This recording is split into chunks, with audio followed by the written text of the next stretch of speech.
award-winning Tennessee Wildcast is on the air with the latest on hunting, fishing, boating, wildlife watching, and all things outdoors. Make welcome your host, drummer and outdoor expert novice, Jason Harmon. All right. Hello, everybody, and welcome to this edition of Tennessee Wildcast. We're glad y'all are tuning in. Thanks for joining us, and thanks for tuning in on the radio. We appreciate our radio partners out there. If you're listening on iTunes, you can find us out there on a lot of the podcasting platforms, and we're on YouTube, Facebook, and Instagram. So we're all over the place, and we appreciate y'all tuning in and listening to this show. It's all about Tennessee outdoors and what the TWRA is doing, and even what's going on around us.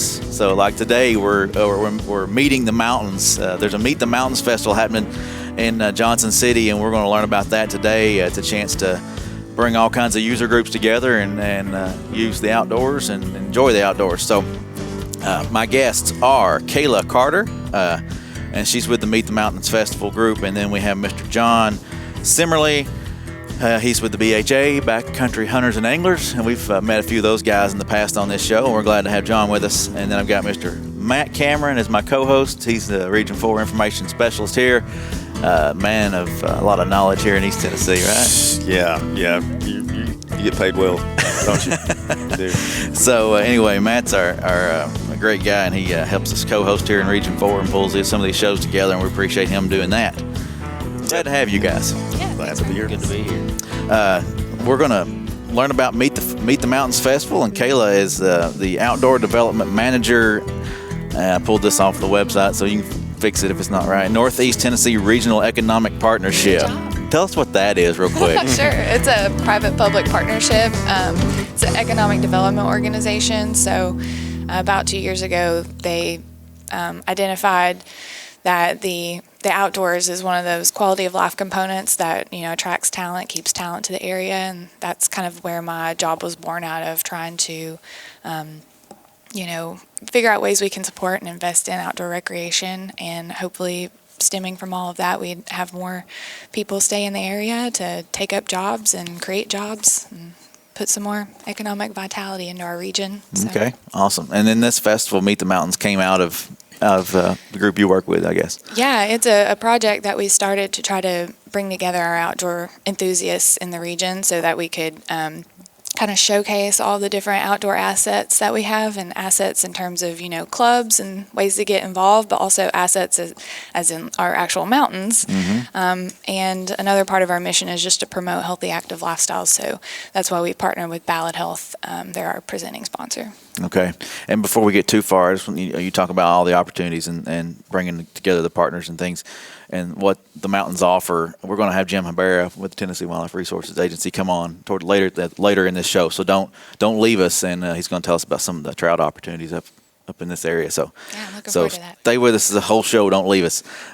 So the festival is August 24th through the 23rd through the 24th that weekend. Mm-hmm. It's coming up pretty quick, and at Founders Park. So just give us a little overview real quick on what's going to happen. Sure. We've got several zones. We've got an air zone, a water zone, an earth zone, and within each of those zones we have activities kind of related to each. So in the earth zone you'll find a bike skills area. Mountain biking is becoming really popular in our area, especially with Tannery Knobs coming online and people actually getting to go out and try out the park. So we'll have group rides going up there as a little bit of off-site activity. And then in the water zone we've got a big demo pool. You can try out kayaking and paddleboarding. In the air zone, we'll have a zip line this year. That's new. Cool. So we'll also have some other things like yoga. So the air zone's kind of that catch-all zone for some of the, we'll have rock climbing, things that you kind of do in the air. No airplanes. No flying. Okay. We did have some people ask us if we could do some drones, but I don't know. We'll figure that out later. We're going to focus on. Let's stay away from electronics on this festival. Even though we use a lot of electronic devices to get this information out. This is a come out and experience nature kind of festival, and there's a lot to offer. Unplug. Get outside, yeah. Upper East Tennessee. One new zone we have this year is the Marketplace Zone. That's sponsored by Blue Ridge Outdoors, so we're really excited to have that partnership. And we'll have a silent auction and gear swap going on in there. So tell us about that. Yeah, the gear swap, it's more like a yard sale, so people can come and bring their used gear and put their name on it and a telephone number and their price, and people can kind of barter back and forth for some of their gear. And then the silent auction is actually called Gear for Good, and our local outfitters, Mahoney's Sports, puts that on, and all of the money they raise from that will go back to a nonprofit. So we're inviting the nonprofits that are involved in the festival to apply to get some proceeds from that auction.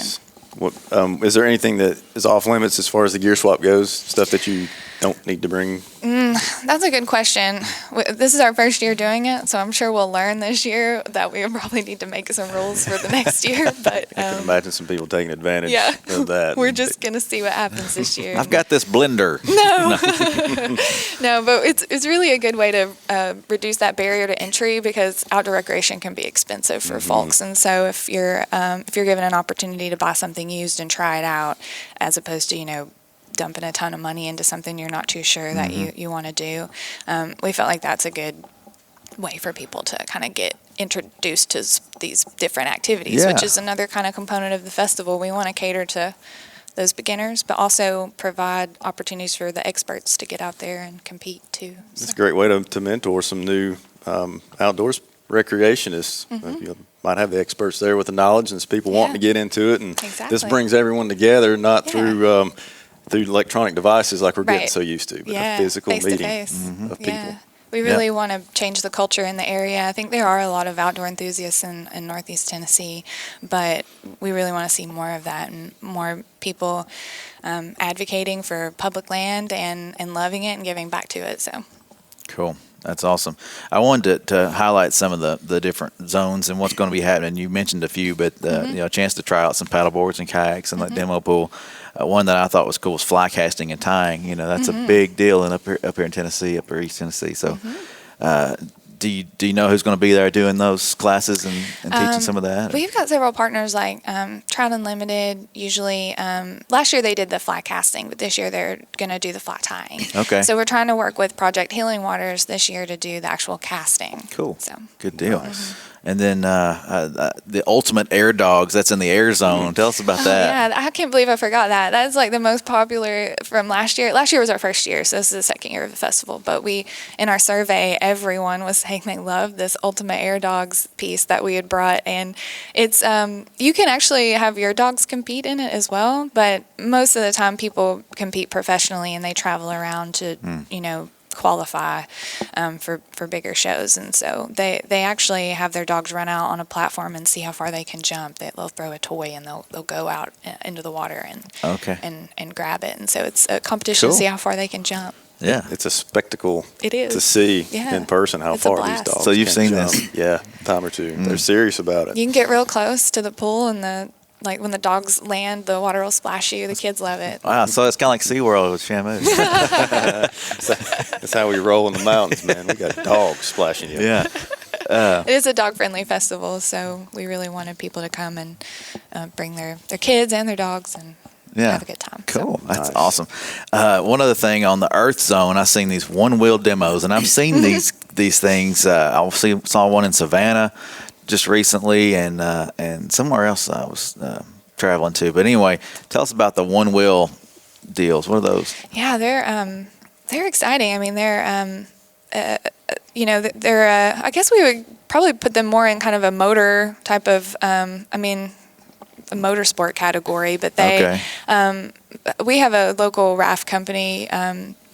It's a USA Raft Adventure Resort, and they've really harnessed the power of these one wheels, and I mean it's gaining in popularity. So they're actually doing classes and things at their resort.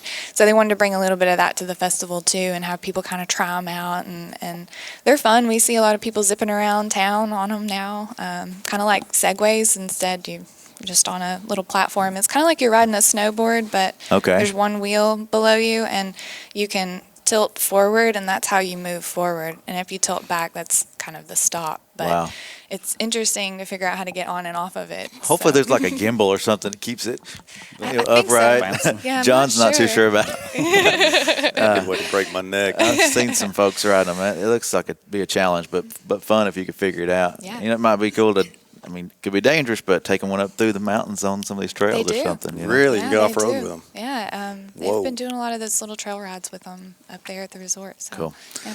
Well, tell us about the music. There's going to be some music. Oh, yeah. So this year we've got 2 big headliners on Friday and Saturday. So we'll have Vintage Pistol on Friday, and music starts at 8 each night. And then we'll have the Way Down Wanderers on Saturday. So we're really excited about that. What kind of music is that? I'm not familiar with those groups. I'm not the music connoisseur in our planning committee on our crew, but we had a really good person working on that this year for entertainment, and I think she described them kind of as like indie rock. Cool. Yeah. And she was really trying to cater to a broader audience with the music, and also make it kid friendly as well. Sure. So awesome. Yeah, this is going to be a kid friendly event, and it's going to be fun for all ages and all types of people. So the clinics, you're going to be doing one of the clinics. You're going to be hosting one of those. Leave No Trace. Tell us about that clinic. Well, it'll just be an awareness workshop. So there's different levels. I can get down into Leave No Trace, so I'll try to be brief. Sure. I can really fine, ramble off. But I have my master educator. I've done the training for master educator, and so I can do training workshops, but I can also do awareness workshops, and those are better in public settings. So we'll just be touching surface level on all 7 principles of Leave No Trace, and just trying to create more awareness about how to be a responsible person in using our public lands. So there's a lot of, we don't like to call them rules, but it's just best practices for when you're out there, and I don't think a lot of people really know or have been showed the proper ways to kind of recreate in the backcountry, and mainly just leave what you find, and pick up after yourself are probably the 2 most important.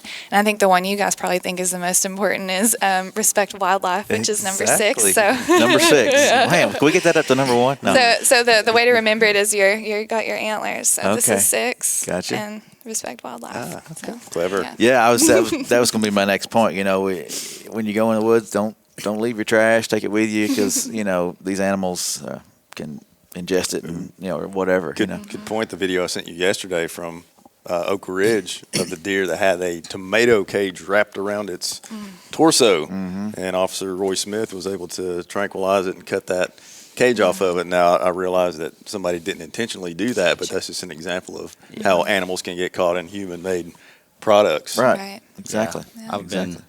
I've been hunting, and we went coon hunting, and there was a raccoon that we killed, and it had a Yoo-hoo can on its hand. Oh, wow. Really? Yeah, so it tried to get the chocolate out of the Yoo-hoo can, and it got stuck.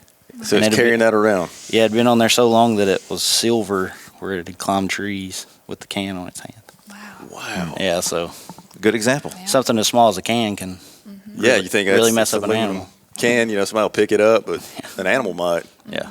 And I've seen deer with 6-pack rings around their legs.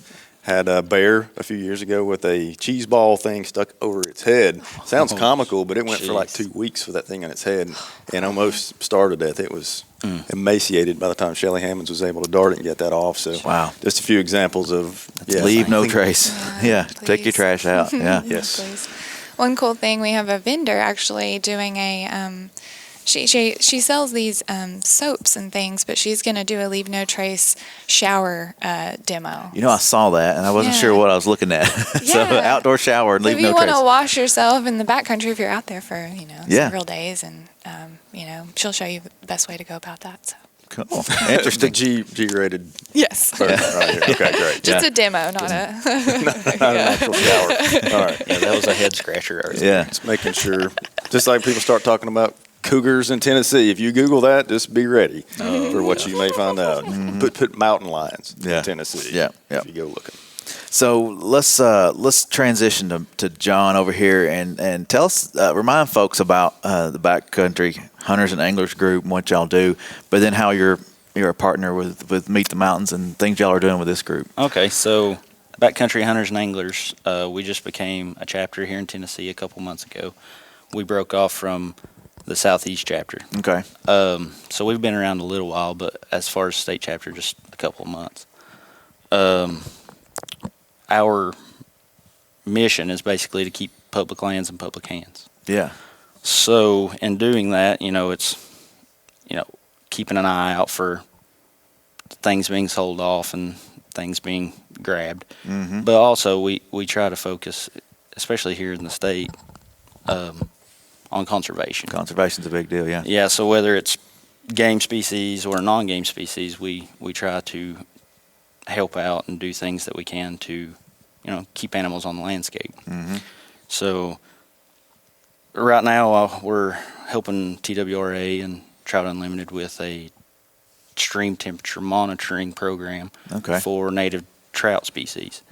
It's just a few of us, but every little bit helps, and that's kind of our view on things is get a few people here and a few people there, and it'll make a big difference in the end. Absolutely. So whether it's monitoring temperatures for trout, whether it's counting bats, or just whatever, we're willing to help out to do that conservation-wise. Now, partner-wise, it's getting with groups like Meet the Mountains and Trout Unlimited and all the mountain bike folks, all the horseback riding folks. All user groups, yeah. Yeah, basically trailhead diplomacy is what we call it, because everybody uses the same trail.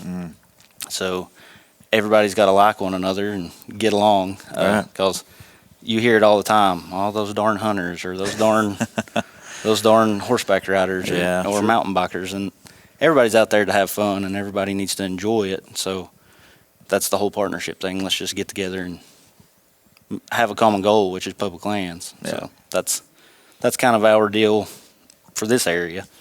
And as far as the Meet the Mountains Festival, we're just glad that we were invited to help out, and we're just going to help out however we can. We don't really have a huge plan as far as what we're doing with the festival. But some folks may discover you through this and become members of the group, and like I said, it's growing here in Tennessee and got members all across the state. So yeah, and I mean, I know it's backcountry hunters and anglers, but it's basically anybody that enjoys the outdoors, the use of public land too. I mean, it's an advocate for public land. So if you enjoy anything in the outdoors, then we're here to help keep it public. Cool. Awesome mission. And how could people find out more about your organization?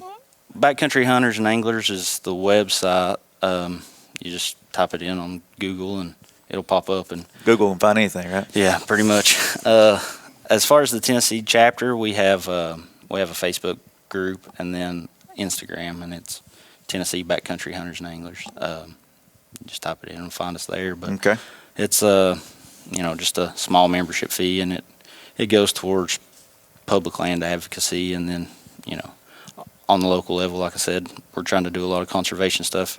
CWD, we're trying to help with that. I almost forgot about that, but it's present in Tennessee now, so we kind of got to do what we can to mitigate it. Yep. So. Yep. All right. Well, we appreciate you being here with us. Back to the event, and I want to make sure we get Jim in here before we run out of time. But Matt, you're going to have a trailer. Tell us what the TWRA is going to be doing here at the festival. Yeah, we've got a youth outreach trailer is what we call it, and has an airsoft shooting range set up inside it. And no scary looking assault rifles. I know a lot of people are anti that, but we're not want to teach kids how to shoot those, and we'll teach them how to use hunting type rifles with scopes on them, and just try to make marksmen out of them, and hopefully promote them to get them out and go hunting. Shooting sports, yeah. And then we have an archery trailer as well, or I'm sorry, an archery exhibit that goes with that. It's foam tipped arrows. So everything I'm doing is very safe. We're not putting anything in their hands that's going to injure them or someone else. Fun for all ages too. Absolutely. What I find out is I set this stuff up, and Dad watches for a minute. He's like, "Boy, get out of the way. Let me show you how to do that." Then he can't hit it. Then he's up there. Yeah. If we were selling tickets on it, man, it'd be one of them $40 tickets just trying to hit that target by the time it's over with. Cool. So yeah, if you want to come out and learn more about what we do, we're going to have a booth, and that's going to be fun. Some fun things for the TWRA out there, and it's going to be a big event. Once again, it's Meet the Mountains Festival. It's free, no charge. Make sure we get that in there, August 23rd and 24th in Johnson City at Founders Park. So that's where you'll get involved with all the action there. So there's a lot of things off-site and on-site. So check out the website. It's mtmfest.com. So anything else, Caleb, before we bring in Jim and I'd just like to say, we hope any proceeds from the festival we can invest back into the outdoor industry and economy and support awesome work that, groups like that Jonathan's involved in with backcountry hunters and anglers. So as we continue to grow the festival, we hope to grow investment in those projects and things that people are doing out there already. So cool, giving right back. Yeah, awesome. All right. Well, I think Jonathan's going to slip out, and Jim's going to come in. Kayla's going to stay with us, and Matt's going to stay with us to chat about fishing opportunities and see how this festival ties in with fishing opportunities in the Upper East Tennessee, and trout specifically. In particular, yeah. So, Jim, we appreciate you being with us today. Sure, absolutely. Glad to be here. How long have you been with the agency, real quick? Wow, it's since 1998, so what is that? Gosh. A little while. A little while, yeah.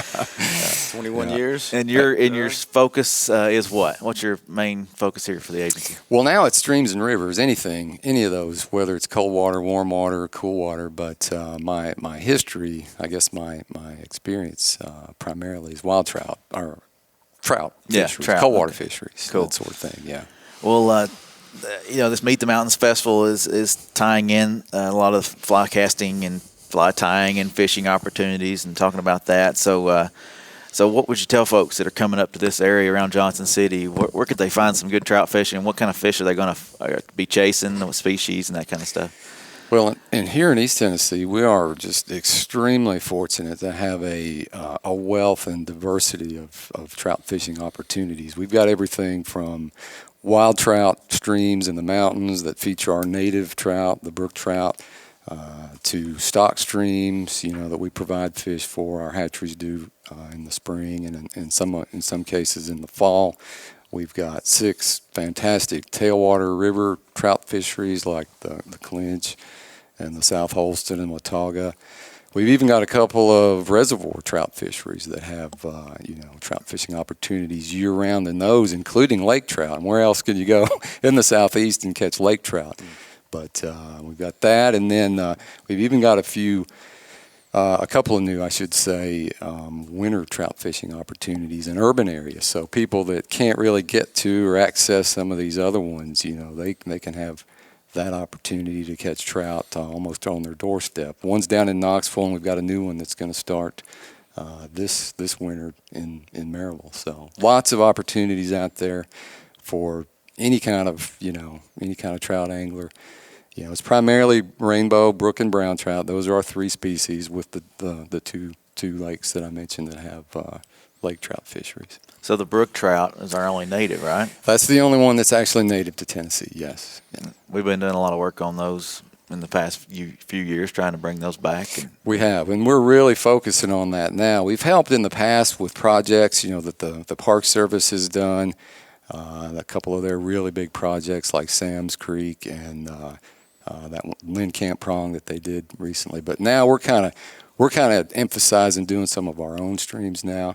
So we've got a couple that we've recently finished, a couple that are underway, and then we've got a set of streams that we're looking to begin work on in the future as well. Okay, awesome. If you want to learn more about streams and species of fish and things like that, tnwildlife.org is a great place to get that information. Say if someone comes to this festival, they go to the fly casting water zone and they go to the clinic that's going to show them how to tie a fly, and they're going to do all this, and they're thinking, man, I want to go fishing on Sunday or whatever day it is the next day. And where would you tell them to go? How would you tell them to get started? Well, if you're new, I would probably go to one of our mountain streams. Those wild trout are not that hard to catch. They're opportunistic. They're on kind of a limited food supply up there, so they can't afford to be real picky. So if you're just starting out, your skills aren't that great. You're working on those. That would be a great place to go. One of our wild trout streams, probably in Carter, Johnson County, Doe River up through Roan Mountain State Park would be a fantastic one. We stock some fish in there, but it's primarily a wild trout fishery for rainbow and brown trout, and that's a great place to go. And you don't have to be an expert to be able to catch some fish on a fly in there. Yeah. Hey, we should go, Matt. We need to go learn how, and we'll go do it, man. Right. What blows my mind is there are 110 streams in East Tennessee outside of the national park. Yes. To trout fish. Is that correct? Well, those are the ones that have brook trout. Just brookies. Add a few hundred more that have the other 2 species, rainbows and browns. So hundreds We've got. of streams It's of trout fishing. I use the figure 600 miles. There's about 600 miles of wild trout water in East Tennessee, up and down East Tennessee. So that's more a than lot. a lifetime Yeah. for one angler to fish. It sure is. Yeah. And one other thing I was going to throw out there, you can catch the native brookies, which they don't usually get very big, the wild ones. Right. But you can go catch up to, a 4-pound brook trout in a trail water? Is that what the record is? Yes. I think the current state record now is from the Caney Fork out in Region 3. And that fish was, I think, just over 4. But we've sampled one. We've taken one in one of our electrofishing samples from the Boone tailwater. That at the time we caught it would have been a state record. It was over 4 pounds. So. Oh, man. So we have that potential over here too. But typically it's going to be in the bigger systems, like a tailwater, not the mountain streams. You won't get a 4-pounder in the mountain streams. Yeah. Maybe a 10 or 11 incher is probably where you ought to set your goal. They might fight harder in the mountain streams. What do you think? Go find out. So what if somebody doesn't want to chase trout? Is there some smallmouth and red eye and things like that in those streams? Oh, sure. Yeah, we've got those farther down. The trout would tend to be at the higher elevations. Yeah. If you come on down in the systems, the Nolichucky is a great smallmouth fishery. The Pigeon River over here in Cocke County is an outstanding. And even though that's a tailwater, technically it's probably one of the, I would consider it the best smallmouth fishery that we have here in East Tennessee. So, and then, if you go on down like Blount County, there's a little river down that way. So, what would you say is your favorite fish to chase? And if you had time off, where would you go? It just depends on what's going on. I'm an opportunist when it comes to fishing. It's whatever's going at the time, so that's what I'm going to go after. But I love trout, but stripers, smallmouth, walleyes, everything. That's what I like to catch. Awesome. And we're moving into the fall here. Don't trout spawn in the fall? The brook and brown trout do. Those are fall spawners. Yes. So good opportunity to catch those fish. Absolutely. Coming up. Yes, absolutely. All right. Well, hey, we appreciate you, Jim. Thanks for jumping in here and giving us some of this information. This is great. You're quite welcome. Thank you. We'll have to do a whole show with you sometime. Absolutely. Be glad to. Awesome. Kayla, thank you. Thank you. Meet the Mountains Festival, 23rd, 24th of August, Founders Park, Johnson City, Tennessee. It's all free, a lot of music, a lot of fun. Anything outdoors related is probably going to be there. Food vendors probably, and all kinds of fun stuff. Beer, and music. Marketplaces that you can trade your gear and listen to some music and just get outside, right? That's right. Get outside and meet the mountains. All right, Matt, thank you. Thank you. And we'll be seeing you next time on Tennessee Wildcast, and y'all have a good one. Thanks for tuning in. Stay connected with TWRA by visiting our website at tnwildlife.org and follow us on Facebook, Twitter, and Instagram. Hey, it's all about Tennessee wildlife. It's what we do. Tennessee Wildcast will be on the air again next week. We'll see you then.